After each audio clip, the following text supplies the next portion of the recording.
What's up, Council of Comics? It's box office and movie night. Stay tuned.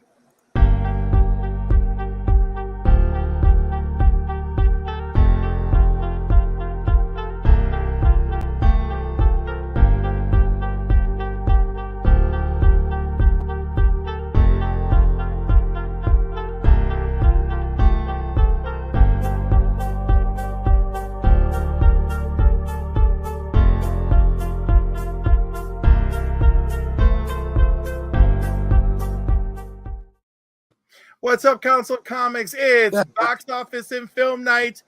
Stay tuned. Black is like the brightest day. Where are the heroes?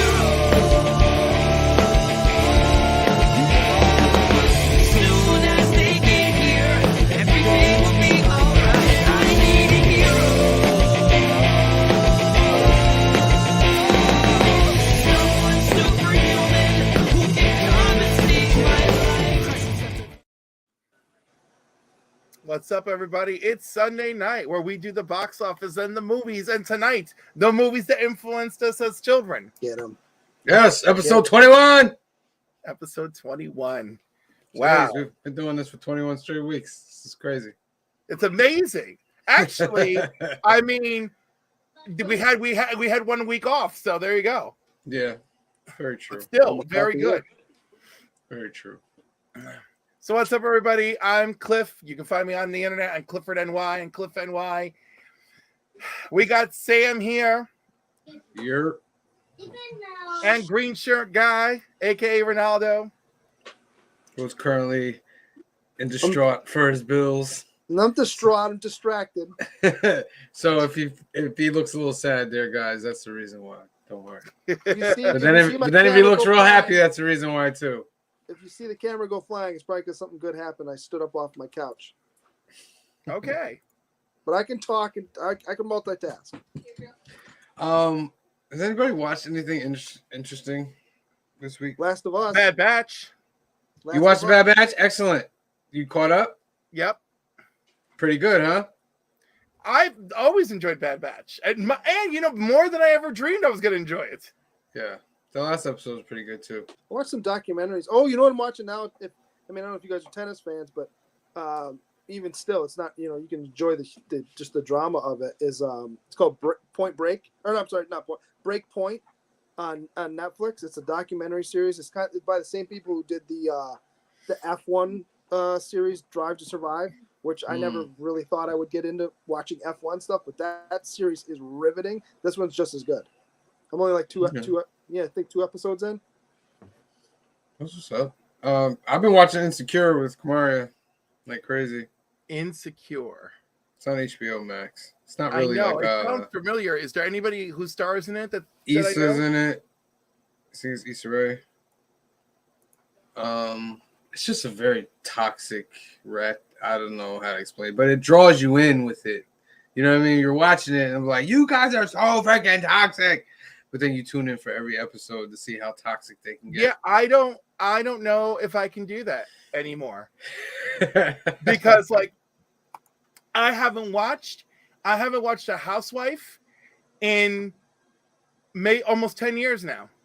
Good. There was Probably good, better for you.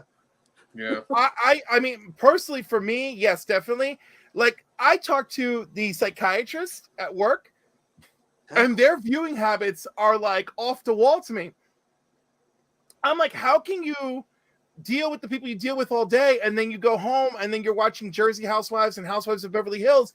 And I'm like, it's easy for me to watch that stuff because that's somebody else's crazy. I don't have to worry about it. And I'm like, oh, okay. I used to watch Teen Mom. Oh Yeah, my no. God. No. Listen, I did. stopped watching reality shows.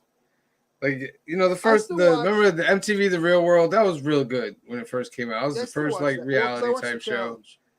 But then after that, man. The challenge is half that, competition. Yes. Mhm. So I still watch that one, and I still watch Jersey Shore because it's stupid. I know it's trash, but I go in. Why do you it's watch stupid. Jersey Shore? I do because I watched it from the beginning. I know it's like, you know, like I look at it this way, like comic books, right? We all have comic books we love that we think are ones that you got to think about. Then there's the one that's kind of like your dessert. You know it's stupid. It might be whatever, but you watch it or you read it because it's just a palate cleanser. You don't have to think about it. For me, Jersey Shore is just an escape. It's stupid. I don't have to think about it. It's just ridiculous, and I've watched it from the beginning. I know it's dumb. So you know, I know I'm not learning anything. Really, it's silly. It's like guilty pleasures, but then I catch myself watching them, and I'm just like, "What the hell am I watching this for?" Well, you know, it's really funny because like Snooki has indirect impact on our lives, so I always she's from Poland, right? Why? Because she's from over here. But because, well, dude, I don't know about you. I used to run into her at karaoke and shit. Like, and when she was training to be a nurse tech, which I don't think she completed, she was doing it with another friend of mine. So the thing is like, you know, her path ebbs and waves into my life. So I'm always like, oh my God, this is so weird. Like, but I will say this is like the strangest compliment ever. The first time I ever found myself rooting for her was when she went on Dancing with the Stars. No, that one I don't watch. She straight up said she wanted to do something where she really put in hard work that she could be proud of, something she could show her kids one day, right? And I'm like, damn, you have won me over. And then she was actually good. And I was like, oh, you know. Yeah. But I mean, like, Snooki's a local, so like it's one of those things where like, yeah, but she never mentioned our area. She's from the other side of the river. So this is like, by the way, so like here's the thing, right? Like MTV, like she told MTV, oh, I'm from Marlboro. They're like, no one's ever heard of Marlboro. You're from Poughkeepsie. Right. And like, and then they nickname her the Queen of Poughkeepsie. And then, you know, local people get irritated by things that you don't know are happening because of production, right? Yeah. And then, of course, if you're a celebrity, you're not going to tell the whole world exactly where you live on your reality show. So, like, no, she doesn't bring up the area, like, too much. And God knows when's the last time she was here. But, like, there was this other dude I knew who worked at Barnes & Noble, and he was really annoyed with all of Snooki's requests.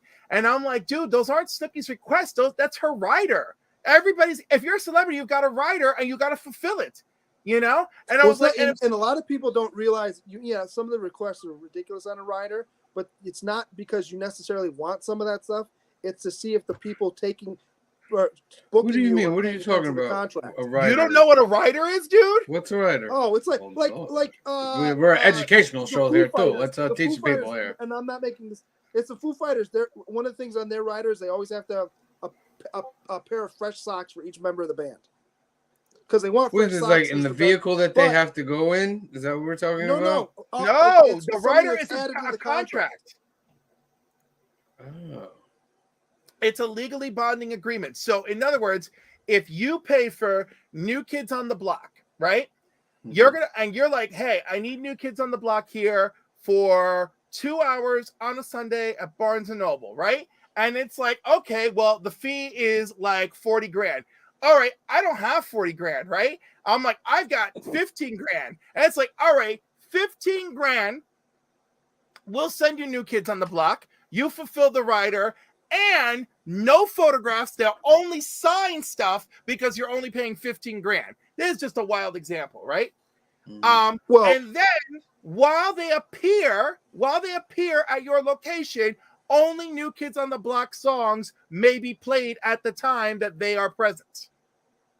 Well, right? That's an extreme example, but sometimes the contract could be. The contract could sometimes be we want New Kids on the Block, and it's $40,000. We're willing to pay $40,000, but they also put a line in the contract with like the dressing room has to be at 68 degrees, and they have to have Tropicana orange juice on, in and there. Only green just M&M. To see if you I was just about to say that's what the whole only green M&M thing that I can remember. Just to see if you're reading the contract, because if you don't read the contract and they show up and it's not there, they know you didn't follow all the other stuff. I'm really not portraying this well, but I do want to say this from my experience. the writer is always the writer, right? So whatever arrangement you've made. But the writer, so if it's standard in someone's writer that you've got to provide tab cola, which that was in Anne Rice's writer for when I had her appear. I had her at Barnes and Noble in Albany. And I mean, not me, just like when I worked there for 5 seconds. And I was driving all over the town of Guilderland looking for tab cola for her. Okay. Good luck. We found it. We found it, but it was horrible. Like I was calling every drugstore, be like, "Do you have tab? Do you have tab?" They're like, "Tab." That would have been the first thing I did. Look, I don't know how I found it, but we eventually found it. I think I found it in a bodega somewhere.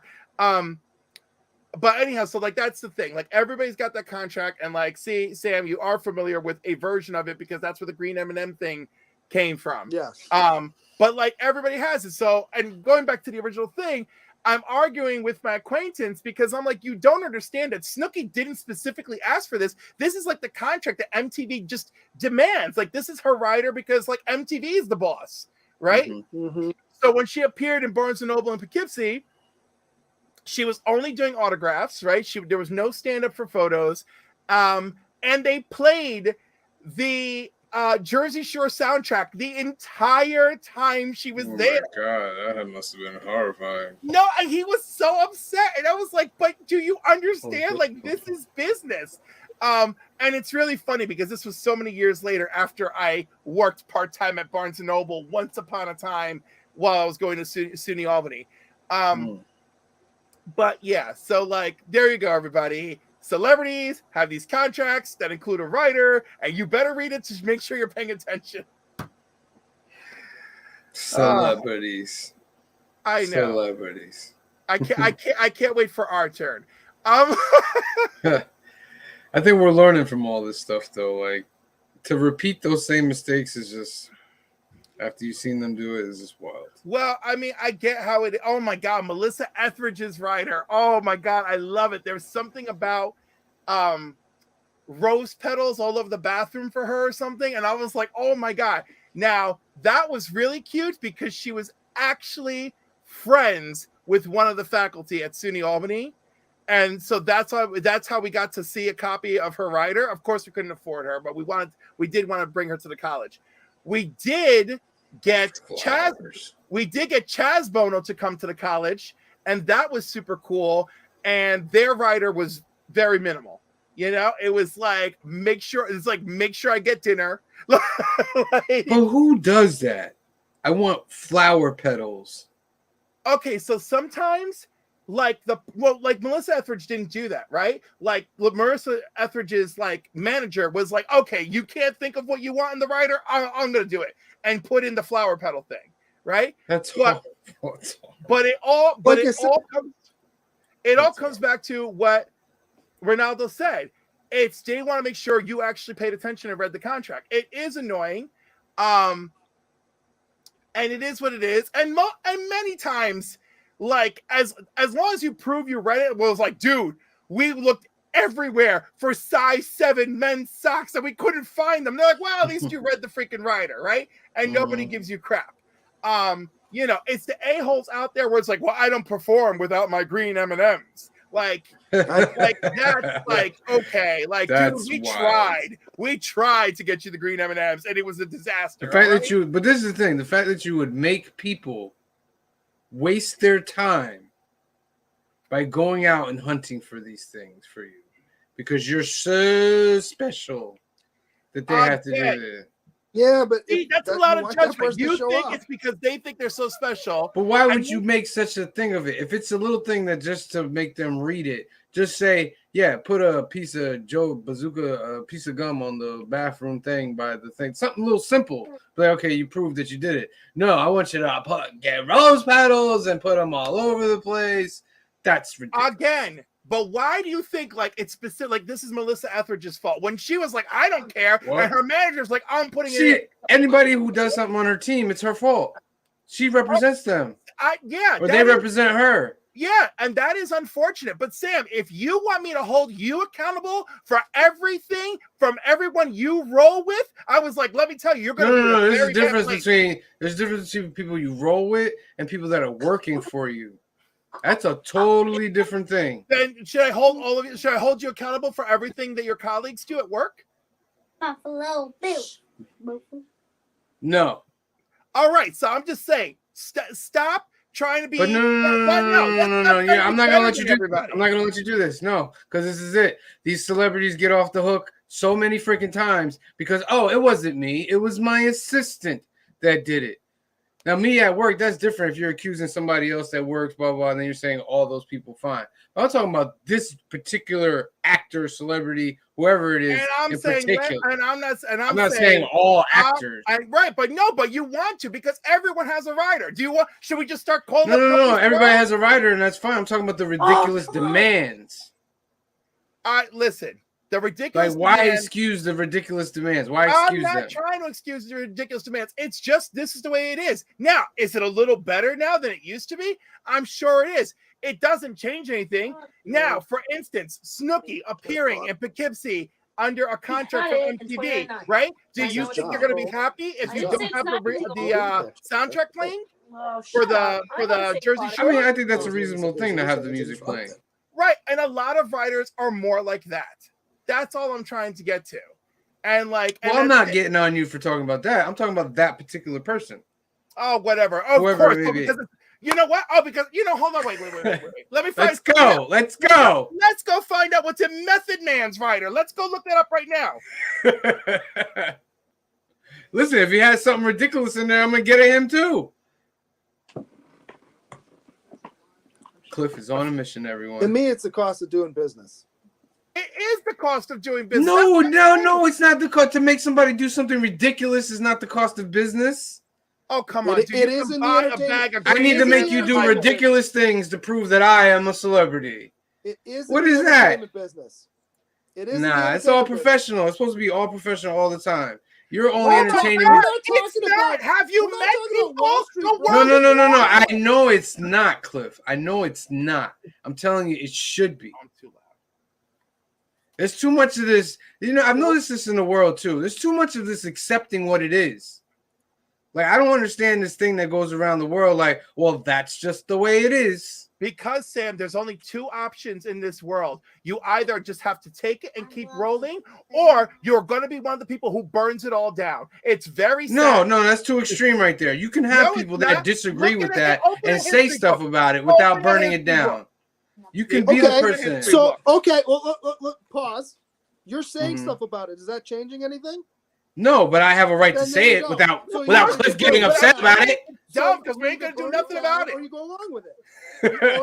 or when you become rich and famous, you don't have a writer. Nah, you but don't see, have that's a not how things are supposed to go, man. Like, if something's Way it wrong, like, is. okay, That's the way if it is. slavery I may was not like slavery it, but was that's the what? way it is. Slavery was just the way it is. You don't have to like it, but you know what I mean. But you don't have to like, but then you don't speak about it. This is what I'm talking about. It honestly doesn't bother me that much. I'm also not trying to book talent all kinds of places where it affects me. So, movie news: Avatar: Way of Water has now passed $2 billion at the global box office. Yeah. Friday the 13th, Jason will return to theaters for a new reboot from the original director, Sean S. Cunningham. Really? That's interesting. Marvel Comics will celebrate Venom's 35th anniversary by unleashing multiverse variants. No more verses. I hate it. Green Arrow, Jeez. Kyle Gallner pitches James Gunn on casting him as Oliver Queen. I hope Okay. not.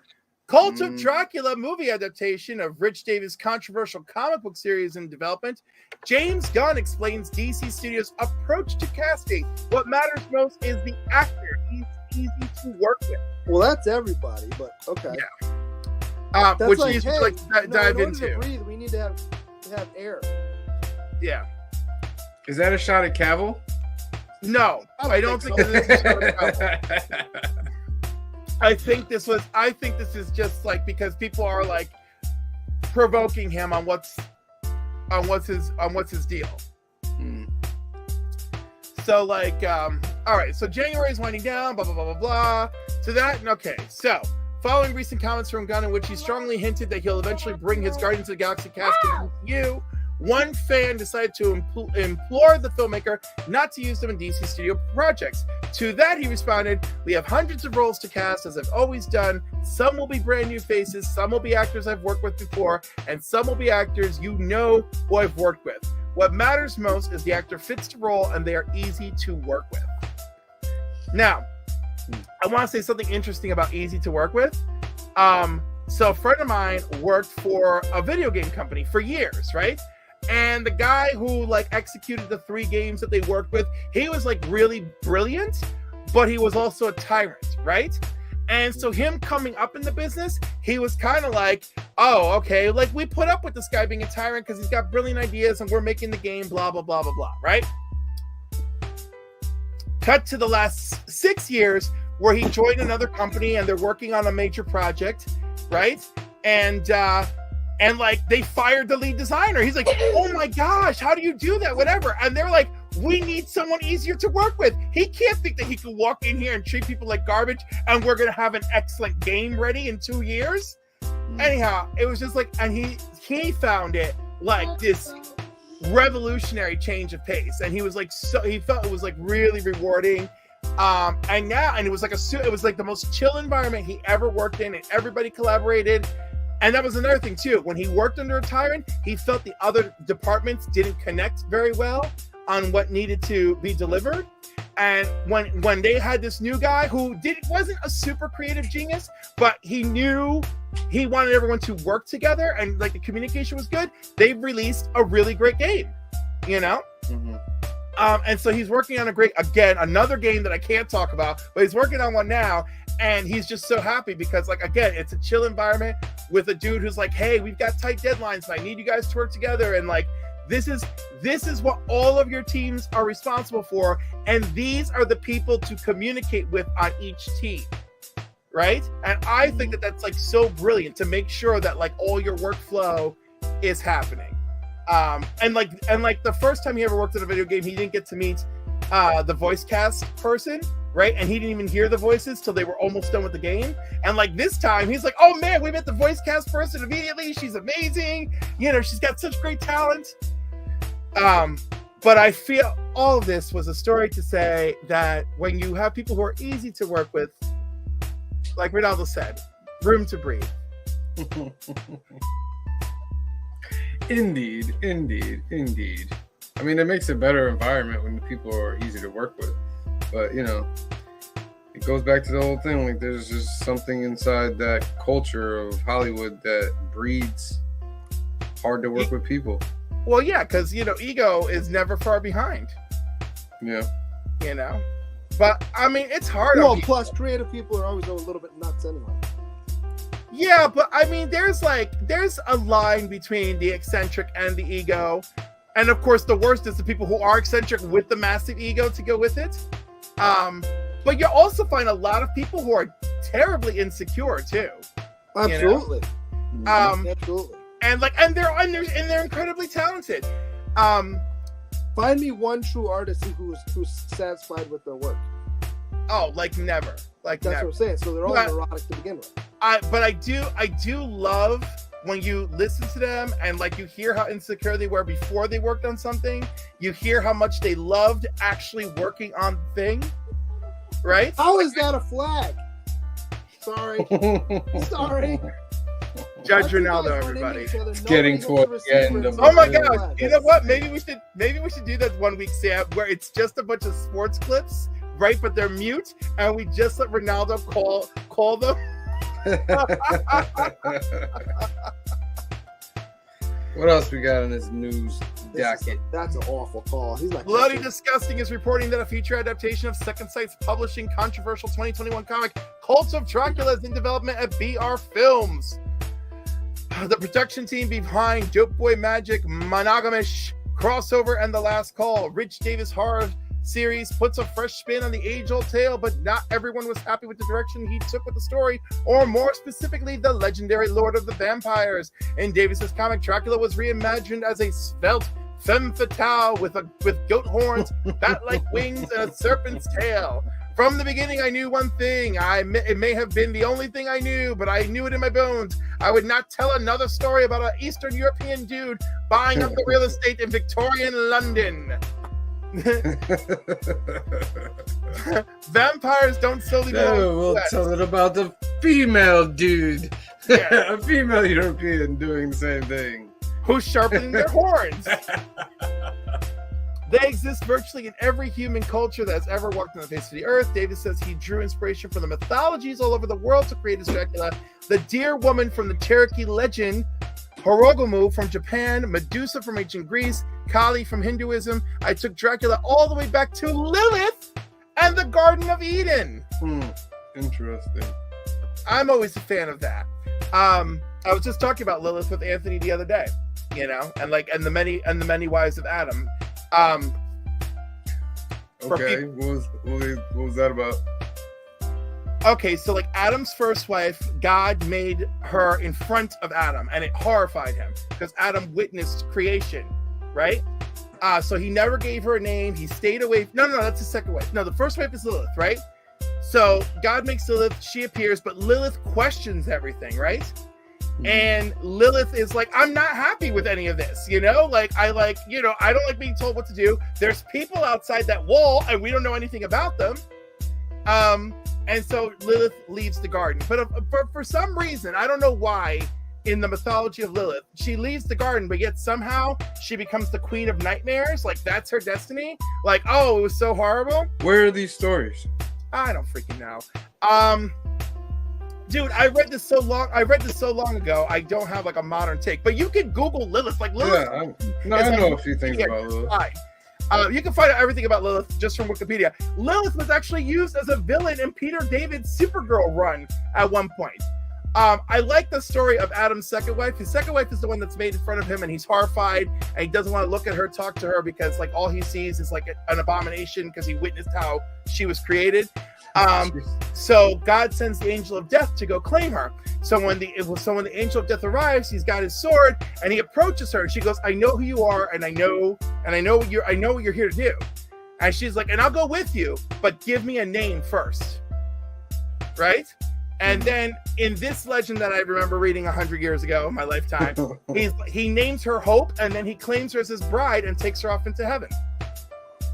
And then, now that she's gone, this is when God comes, takes the rib, makes Eve. Very interesting. And there you have it. But of course, you know, whatever. So, that's for those. Isn't Lilith one of the enemies of the new Marvel Midnight? She could be. Isn't Lilith a character in Marvel? Yeah, because, you know, her character is always destined to be, you know, villainized.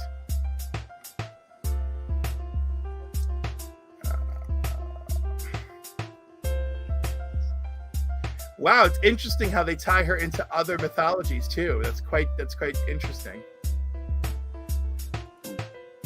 Yeah, she's got a giant Wikipedia entry for anyone who's interested. Gigantic. Wow, I'm really glad I donated to Wikipedia this year. The page looks so much nicer. All right. Yeah, I never read Cult of Dracula. No, I didn't either. But like, I don't need Dracula to be Vlad the Impaler. You know, That's fine. I mean, it's a myth. It can be whatever you want it to be. I know. You would just think. And looking at Avatar and its big money, I guess we could switch over to. Oh, that was the thing that in that clip I was saying too about that podcast. Just some reporter asked James Cameron, where do you think in this movie, as long as it is, where would you suggest people get up and go use the bathroom so they don't miss it? He's like, I don't care, because you're going to go see it again. Wow. That's Yeah. arrogant. Phil. What up, Phil? We gotta get Phil on here. By the way, Sam, you know, you want to argue about stupid Phil's on the celebrity sticker. things? You want to argue about stupid celebrity things? But his ego All drives day. me crazy. His ego drives me crazy. Ooh.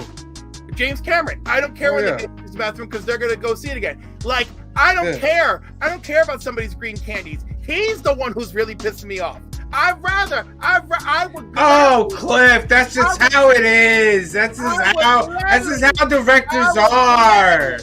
I would gladly go have cola and rice all over again. Which, by the You way, can't change it, Cliff. Don't worry about it. it was absolutely lovely. But I would gladly find Tab Cola for her again to take him down a peg. Now that said, Where's that Let's- list? now let's talk about the box office. Avatar: Way of the Water once again at number 1. Only dropping 33%. But look at Puss in Boots, huh? Puss in Boots. Puss in Boots is doing No, pretty you good. got only Sunday. Go back. Go up. That's the full week. No. Go up. Hit weekend. Weekend. And hit the first Yeah. one. January 20 through 22nd. Go down. No. Don't touch that. Go down. There you go. Boom. It's still down 39%. Yeah. Puss in Boots. Rocking. Fighting with Avatar. Yep. The only two movies out. Megan Megan's still Unless you doing wanna good go see too. House Party. Oh, House Party. Oh my Yo, God. let me just tell you, House Party of 2023 is the movie equivalent of Dark Crisis. I Like, don't even give it that much credit. It's got LeBron in it. No, because like, how dare you take a legacy name with a property that's infused with so much emotional attachment and memory and give us this crap? To make a buck, man. To make a buck. Did LeBron James direct this movie? He's a producer. I heard he directed it. No way. He didn't. And I was like, I don't know. When would he have done that? I don't know. It's got to be a The producer off on it, season though. only so long. Gotta be a Directed by Plus, directed by wasn't Calmatic. he acting in what he Okay, called well- last year too? Wasn't he doing Space Jam last year too? Yeah. Yeah, he's So, the like, producer There's on no it. chance he directed it. You But know he produced it, so he can. Oh look yeah, good. he's all in the movie. I would expect him to Well, produce and it. so all the jokes make him look like he's not, he's not taking himself too seriously. Which we all know Jamal he is. says it flopped like he does. Yeah. Thank you, thank you. Wow, Jamal's like, let's talk about LeBron like that. Like I don't even want to get into a sports thing because this whole Michael Jordan isn't better than LeBron James thing is pretty wild. Who says Well, he's not better than LeBron? There's a lot of people that think LeBron James is the greatest player of all time. In what way? Oh, Kid and Play are in the movie. They are in the movie from what I heard, but they're in like some like Illuminati scene or something like that. They are. The Illuminati has like coverage of every game in the movie. But anyhow, at least they're in it. But like, yeah, I guess this movie really went right off the rails. Yeah. Hey, Black Wakanda Panther's Forever still up there. Still staying, Black yeah, Panther's still still staying up strong in the top 10. Wakanda Forever. Again, there's not Mill. that many movies out though. Yeah, this is like a dead season. Yeah. Whitney Houston, I Want to Dance with Somebody. I'm The sorry. I heard Fableman. it's all right. That movie. Do they show her in the tub at the end? Wow. I said it. I said I it. don't know. Am I wrong? I hear it doesn't stray from that though. I hear it's pretty honest about her drug abuse. Okay. Like, here's the thing. Great singer. Clearly a troubled life. Yeah. I take nothing away from her ability to sing. Let me see here. Jamal says, don't know if I can watch the whole episode, but a movie from my childhood that I wish would get remade is The Last Starfighter. There you go. That's a good segue. Don't worry, we're Just gonna go see from there. because that's me right there. That's me. So if you can't stick around, so then stick around. So yeah, pretty weak top 10. Top 20. Babylon. Babylon. Terrible. Oh my god. Terrible. Jeez. Wow, You Tar is really. By the way, I'm Tar surprised that's is still in a theaters. good movie. I heard it's good. I'm surprised it's still in theaters this And Big long. It's Trouble got to in be in Little like some China. art houses at this point, right? Yeah. So, before I forget, if you have Peacock and you haven't seen Violent Night, it's on Peacock now. Oh, Go watch okay, it yeah. now. Yeah, I can see that. Yes, it is. Yes, definitely watch it. I know we're Uh-huh. past Christmas, just enjoy it for the action movie that it is at this point. Don't worry about being a Christmas movie. But it's both, and it's It wonderful. is both. I'm just saying it's going to be in my Christmas rotation now. It's definitely going to be in my Christmas rotation. I agree with you. It was a solid recommendation from you, and I applaud it, and I agree with you. It's fun. It's exactly the kind of fun it should be. Yes. You know, It's exactly what you want it to be when going in. You know what it is going in. It doesn't disappoint that way.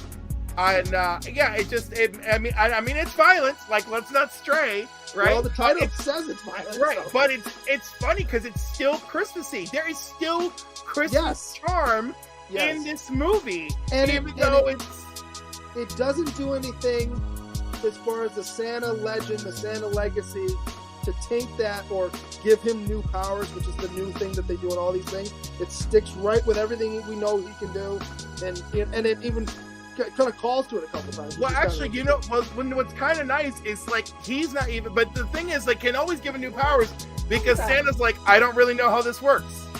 right, right. So I do, Sam, you gotta watch it. It's just that weird balance of like violent action thriller and like Santa Claus. It's I there. will check it out. All right, so let's talk about some No, his arm's going forward. wonderful childhood films. And I guess I'll go first, just to get it out of the way. I said it's a fun. And Superman. Now this It's is got a long like motion. His arm was going forward. my answer, like, to a lot of things, but it is. I only remember two things from like a very, very young age on television, and the first is Mr. Rogers, and the second is Superman. Right? And the That's first Brando, isn't it? that's Brando, Marlon Brando, and there's Susanna York as Laura. Why didn't he send him with more of those green ones? Because he could have probably done more. Well, we all know the joke, right? Jor-El always sends a freaking carbon copy of himself to Earth with his son. Why didn't he make one for his wife? In every iteration of Superman, why is there not a hologram Forget of the all mother? that. Let's pause, right? Time out. Forget all that. This is the guy that's claimed that he knows that Krypton's going to be destroyed. It's falling apart. Da, da, da, da. Has enough time to build a rocket to send his kid off. Why Right. not build a bigger one? Send the whole family. Okay, What are we doing? so this is covered in many stories, right? Because it's a loophole. And No, of course, it's right. So ridiculous. the main one is that when he got the information he needed, it was too late. The other is he But it was wasn't too late for his brother or whatever to send his cousin too, right? Now that I You know what I'm saying? no. That I like because in modern Oh, little boy penis coming up. modern renditions of the Zor-El and Kal-El thing is they had a falling out, but Zor-El's like, I don't think my brother's stupid and I'm gonna build a ship, right? The Fair. old school Supergirl survived was because Zor-El had made a shield for that part of Krypton for a different reason. I forgot, unfortunately. And when Krypton blew up, there was some protection, and so she and her family lived to a certain point, and then a kryptonite meteor storm beat up the remains of their world, and they shipped Supergirl from that. That's her original origin. But I do love lots of modern Story by Mario Puzo. Right? which You really see is- that, right? That's it really wild. is bad. All right, so Mario Puzo wrote the first draft of it. All right, but I'll tell you, How many of the Godfather books did he write? It was like 4 or 5. I don't know. Because I know it's somebody else now, but okay. I'm sorry. Go ahead. But anyhow, so it's gonna come up in a second here. All right, you see creative consultant Tom Mankiewicz? Mhm. So he did all the rewrites for Superman the movie and Superman 2. And Superman the movie is what it is in thanks to this man being there to handle the rewrites. And if you, Can we just, when you purchase, I'm sorry. I was gonna say, can we just mention that Gene Hackman's in this and he's great? Oh, but this movie is filled with legends. I mean, we got It's classic. Right, it's yeah. crazy, Yeah. right? It's classic. we got Marlon Brando, we got Gene Hackman, Christopher Reeve was a fantastic actor. Margot Kidder. Margot Kidder is wonderful. John Williams, come on, you know, Yeah. Johnny no. boy. they worked really hard in this film. They were shooting this film simultaneously with Superman 2. And of course, the end where Superman rewinds time is actually the original ending for Superman 2, not for Superman the movie. But Oh, is that right? when they told them, you are out of budget, Richard Donner, fix this. They decided to take the ending they had prepared for Superman 2 for Superman 1. And in one afternoon, they filmed the death of Lois Lane. That's a classic scene. Well, that doesn't take much though, because she's in a car, Classic. right? No, but it was the fact that this was not their intended ending for the first movie, Yeah. right? What did Well, they no, I'm say just the saying first to- the ending was to gonna use be? it. I think the first ending was essentially like, oh, so the first ending was he stops both the missiles, and the second missile he launches out into space. He comes back, puts Lex in handcuffs, blah blah blah, right? Lois is never in any real danger. Superman stops the earthquake, and just at the end of the movie, when Superman goes on space patrol, he flies around the planet. No. The missile that Superman sent into space continues into space as an after credit scene, or not an after credit scene, but after Superman flies up to space. We see the missile go into space, and you see the Phantom Zone disc coming, and it strikes the Phantom Zone disc, and the three villains emerge, and then the camera freezes on them and turns them into a comic He's strip. like a run And the comic book from the very beginning of the movie, the little boy who was reading that comic book closes the comic book, and then the curtains of the theater close on that, and that was the original ending. Yeah. Really? So that whole thing where the little boy opens the comic book and the theater curtains open, all of that was going to be used to close out the first movie. Huh. No more. Interesting. So that didn't pan out, but of course, if you watch the Richard Donner version of Superman 2, in the opening act, instead of Superman going to save Lois from Paris, you get a recap of Superman stopping the missiles from the first movie, and you see the second missile goes into space and frees them. Oh, Yeah. man. You also get Marlon Brando as Jor-El in The Fortress of Solitude. With all that, the point of this movie, because we're eating up all the time. I love this movie. I watched it as a kid. It was on CBS. It was done in a two-part structure. And my vivid memory is Superman swooping up into the sky to catch Lois Lane. And that's when it said to be continued. Oh, come on. I And it do love killed me. her line when he catches her. Yeah. Yeah. You got me. I Who's got you. Who's got I you? got you. You've got me. Who's got you? It is so great. And then the movie ups the ante by having the helicopter fall, right? And like, and again, I mean, we live in an era now with an embarrassment of riches in movies. But for back then, that you have this dude just catch her, and then she's screaming, and he catches the helicopter, and the crowd goes wild. Right? And then he just lands it on, and it was just like so amazing. And of course I fell in love with that costume, the bright colors, and just the fact like, wow, this guy just flies around saving people, you know? Well, how about And the first time he changes in the city, or he goes to change, and he runs up to the phone booth, and it's only one of those ones where it's like halfway up. Yep. And he looks at it up and down like, oh, I can't change here. No, So that's why he has to run to the alley. the fact that he does the super speed spin through the spinning door. Yeah. Oh, that's right. You're right. Yeah. You know, and that was another thing about this movie. I loved all these weird things they did to emulate super speed, tremendous wire work to make him fly.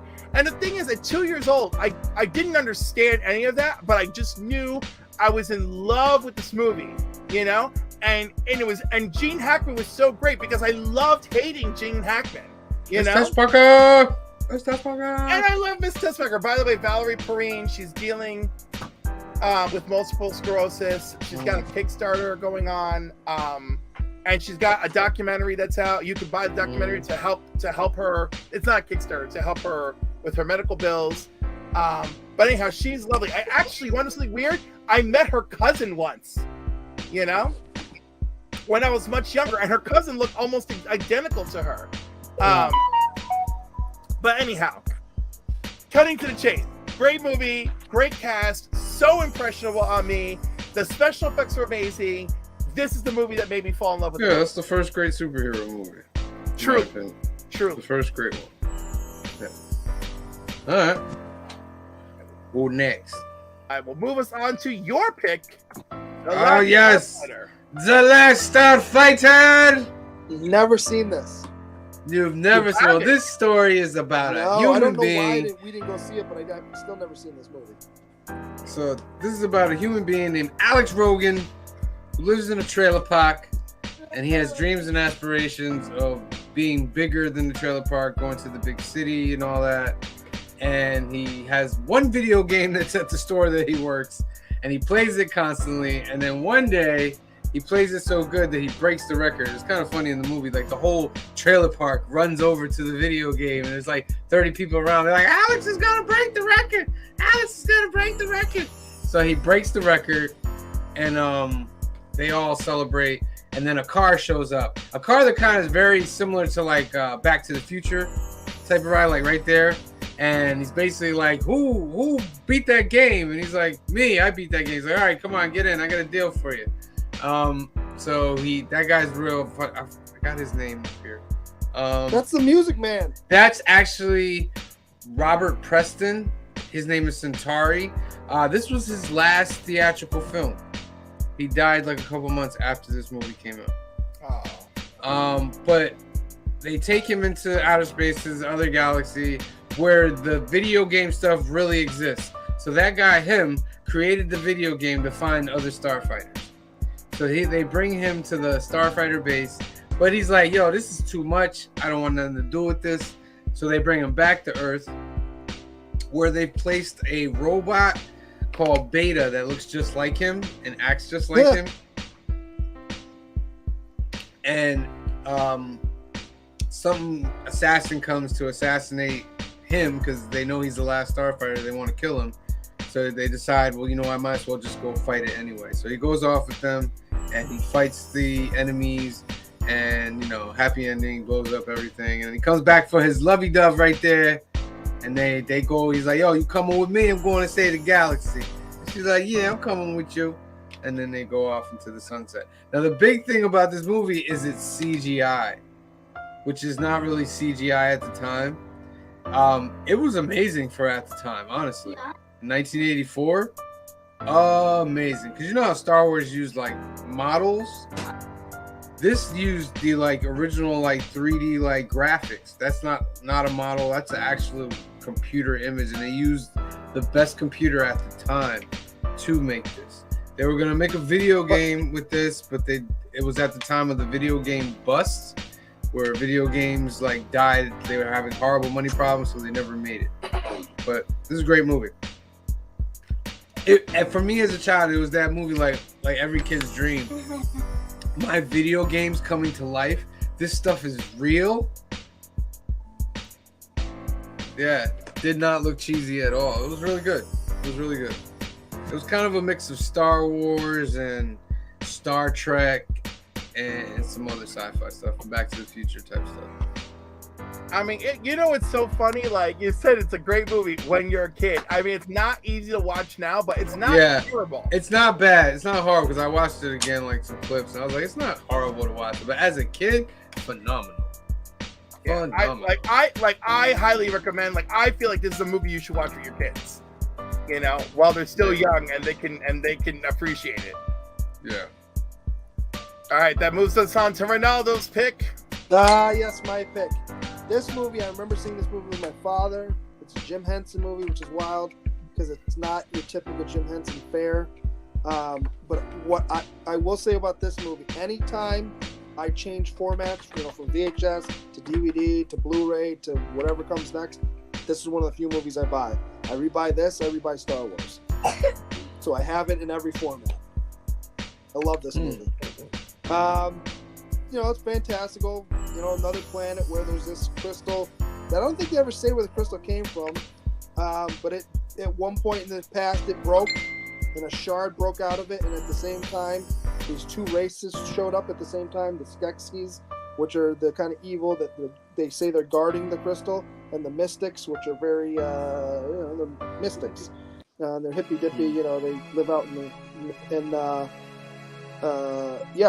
then the Great Convergence is coming, where the 3 moons, I think, are all going to line up at the same time, and that's something crazy supposed to happen when that happens. So basically the story breaks down to, at one point, the Gelflings, which is another race of creatures.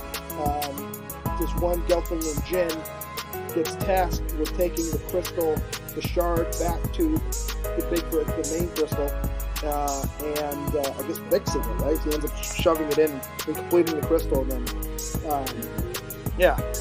that's the big story. I mean, this is Jim Henson, so yeah. But it just kind of threw me off because I was thinking Muppets when I was about to watch it. But then Right. I'm like, this isn't Muppets. Oh, it's straight up scary in spots. When you're a Yeah, kid. like this isn't Muppets. It's What's not. going It's on not here? for the faint of heart, but No, they Don't did a like it. really great job with darkness and deception. Yeah. All right, for honorable mention, Big Trouble in Little China. yeah. I've not seen this either. You've never Yo, seen you this gotta movie? see this! Are you kidding me? I can sit down and watch it, doesn't have time. Oh my god, you have to watch this movie, bro.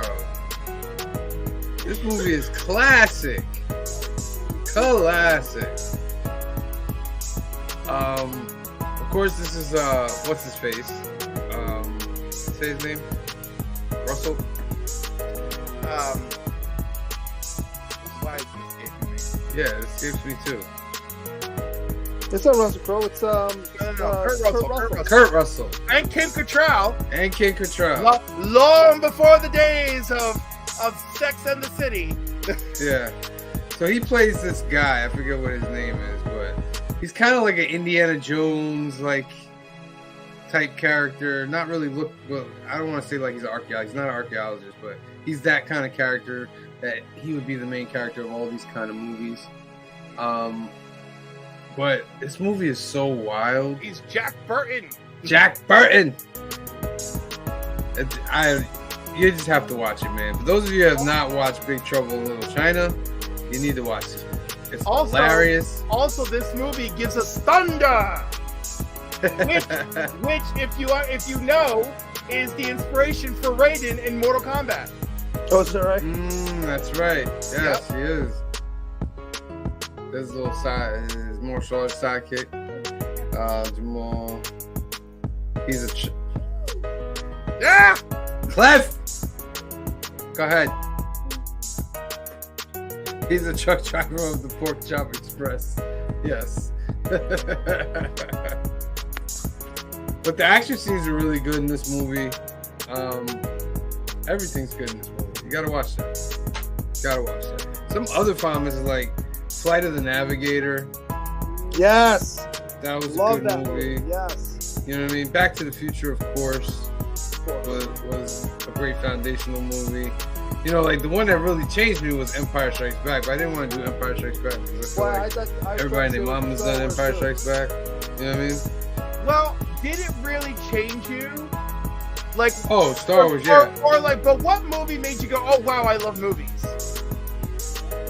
Return of the Jedi. Really, it's still Return of the Jedi. That would Still definitely. Return of the Jedi. Wow. Because it was like I had not seen Empire. I saw Empire What Strikes about- Back on a videotape, right? And I hadn't seen Star Wars yet. So I watched Empire Strikes Back. I went back and watched Star Wars, and then Return of the Jedi came out in theaters. So I kind of got like the ending and conclusion in this big experience. You know what I mean? So it kind of like really resonated with me. What were you gonna say, Green Shirt Guy? I was gonna say, what about? I was just looking at movies that came out in the '80s. What about? What was it? It was Ferris Bueller. Another great Right, movie. Okay, but see, that's like a fun movie, right? Yeah. Like my whole family, we watched that together, haha, right? But like watching Superman was the one that made me go like, oh my god, movies can do this. I love movies, That's fair. you know. Like so that was really like the quest for tonight. Was like you watch this movie and this movie was like, wow, movies can be this, right? Yeah. As I got older, my taste got broader, and like I saw simpler movies where I was like, "Oh, movies can be this too," you know. Mhm. Like so now I have But the thing is, because I saw something so impactful and grandiose, I guess it helped me later in life to be like, "Oh, movies can be something so much more simpler and intimate and really enjoyable too." Yeah. Which is hilarious, right? So like the parallel to my Superman movement, is My Dinner with Andre. Like one night I watched it really late and I said, oh, I didn't hate this and I didn't realize a movie could be this. Yeah, like sometimes when I was a kid, after I watched all these sci-fi movies, I'd watch a regular movie, How Yeah. about? and I'm like, this is a really good movie too. Like, it doesn't need all that sci-fi extra action. It was just a regular movie and it was good. Okay, my 1A would be Neverending Story. I completely forgot about that movie. Oh, the never-ending story. And I remember when I went to visit cousins at one point. My mom's family's from Canada. You know, this was back in the day when you didn't have very many movies, or you'd rent a movie. And I swear we watched that movie in a week and a half, probably 20 times. If not, you know, you'd watch it, rewind it, watch it. You had a week and a half? All right, so one time I went to Canada. We went to the local video store, right?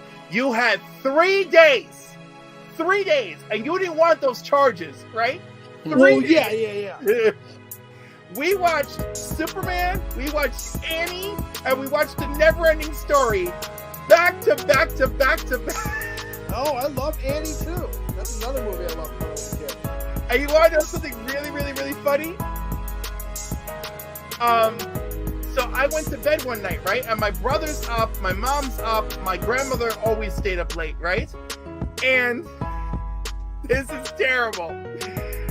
So my grandmother's like basically in the kitchen. They're bored. My mom is like, you know what? Like, put on Annie. Like, my mom decided, like, put on Annie because I never watched it beginning to end. You guys have been watching movies all the time, right? So they're watching Annie, and it's the moment where, like, they get off, what's his name's helicopter or something, and all of a sudden the screen is bouncing, right? And then my mother realizes that everything is bouncing. Oh no!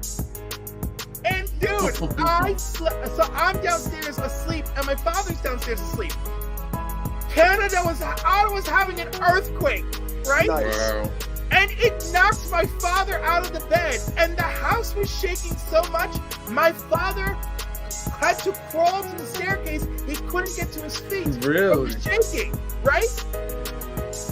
And the VCR is like, bum, bum, bum, bum, bum, bum, bum, bum. So anyhow, I wake up the next morning. I'm like, what are you all talking about? I slept great. I never flew out of my bed, and like it just cracked me up. But like finally, my father got upstairs, and then everyone's freaking out, right? Because oh no, do we have $100 to replace the videotape if the video Right. is damaged? Right. Oh my gosh. So now it's like 3 a.m, right?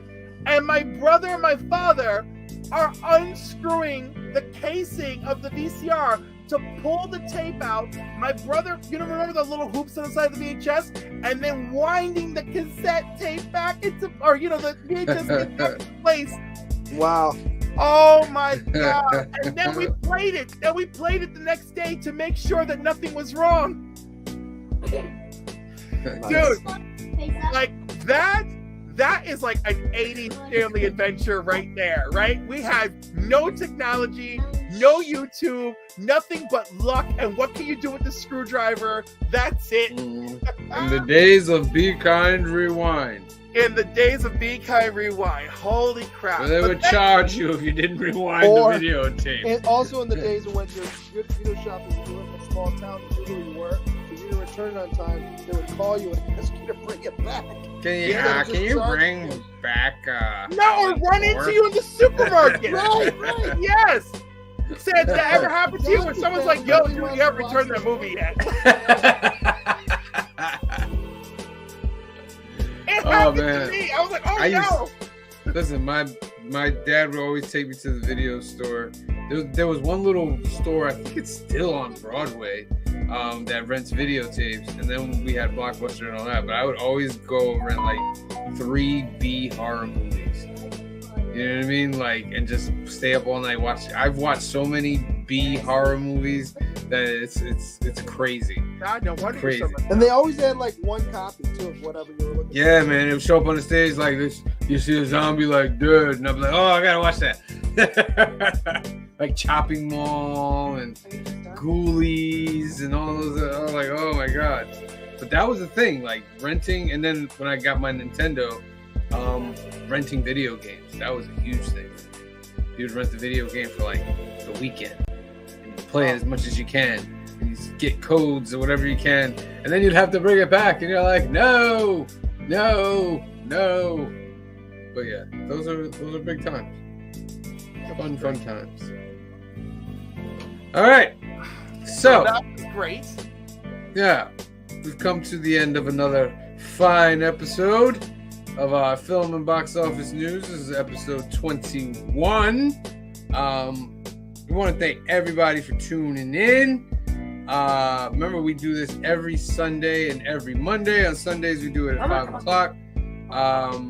We do film and box office news, and on Mondays, we do the hot books and key books of the week at 8 o'clock on Monday nights. So, those of y'all watching, please leave a like on the video. If you have videos that are, dear to you from your childhood, leave them in the comments below. We'll bring it up next week. We'll talk about that. Anything you guys want to talk about, put in the comments, and we'll bring it in for the next show. So remember, we are on Instagram as well. We're on TikTok too. I don't really like TikTok. It's being funny, so we're on Instagram. We're definitely on YouTube. Make sure you like and subscribe. If you're watching on Facebook, jump over to the YouTube, hit the subscribe button, hit the like button, and so forth. So, for myself, for Cliff NY, for Green Shirt Guy, and the rest of the Council of Comics, we'll see you guys tomorrow night. You be safe. Love you. Thank you for watching.